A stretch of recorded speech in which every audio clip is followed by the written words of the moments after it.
Hey y'all, hey, thanks for coming by today. Today we're going to talk about more about hearing God's voice.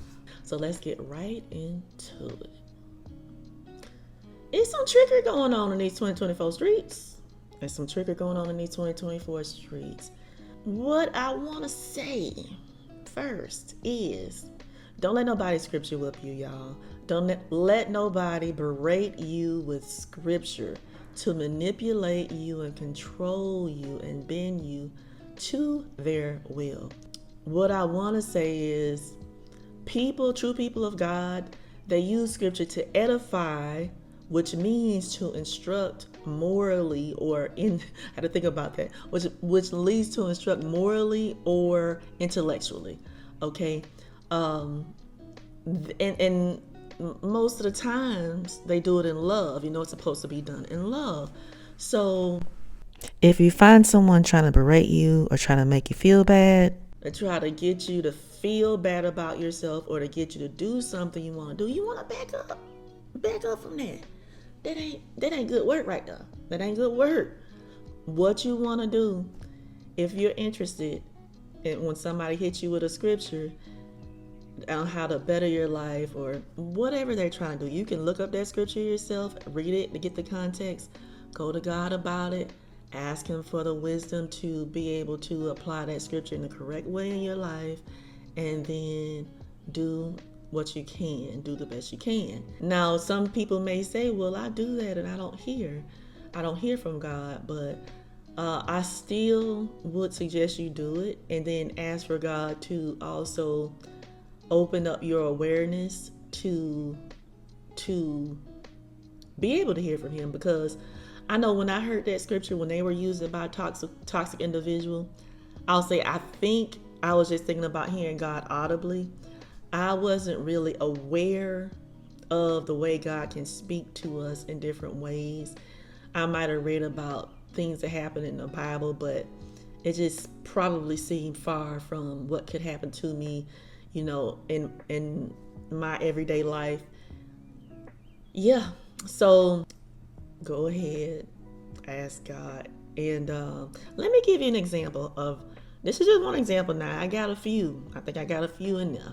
But this is just one example. Now, when I was with a toxic person, when I was with a narcissist, one Bible verse they used was John 10:27. Was it? Yeah, John 10:27. And that verse says, my sheep hear my voice and I know them and they follow me. And when this person said that, now I must have been, because this was a while ago. This was in my younger, beginning to be, trying to be more intentional Christian years. Now, when I heard this, I just thought, well, I'm not doing enough then to hear from God. And what this person was trying to do, though, was trying to make me feel like I wasn't enough to hear from God. Because before that time, I was reading my Bible, I was going to church, I was praising and worshiping, but I hadn't too many clues about building a true relationship with God. Now's a good time to share this clip. This song blessed my soul. This young lady goes by the name of Sugar Mama, and looks like she's a part of God's Children of Memphis, Tennessee, a part of that choir. I hope y'all enjoy.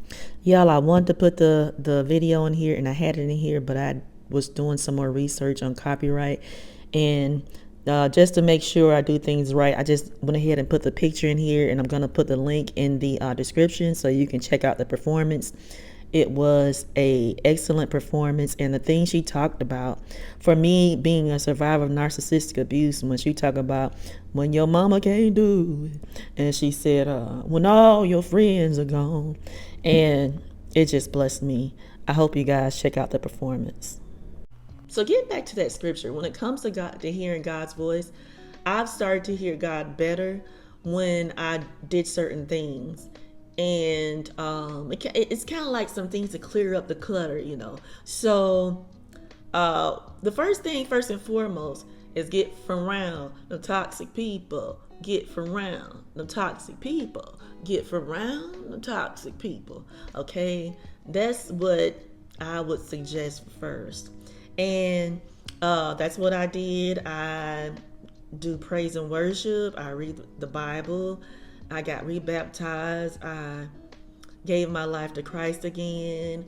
I got deliverance, going through the deliverance process. I'm still going through the deliverance process. And what else? I got my prayer language. And again, get from around them toxic people. Yeah, so these are the things that help me hear from God better. These are things I was doing because I wanted to make sure I was on the right path and I needed to get deliverance. So, and during this process, I've been starting to just hear from God better and to develop a better relationship with Him. And I hope that you can do it too. And if you're already doing it, I just pray that you continue to do it. So, if someone is berating you with scripture and trying to control you and manipulate you, I recommend that you step back.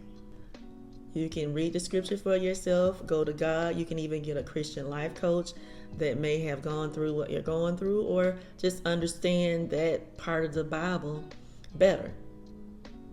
Yeah, and that's it. That's all for now. Oh, wait a minute. Let me show you.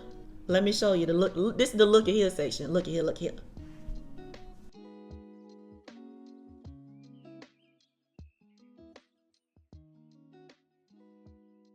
Is this becoming my second favorite bird now?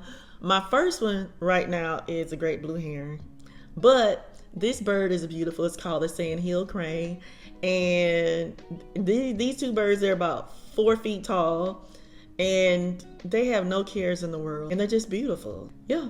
Thanks for listening, y'all, and blessings. Talk soon.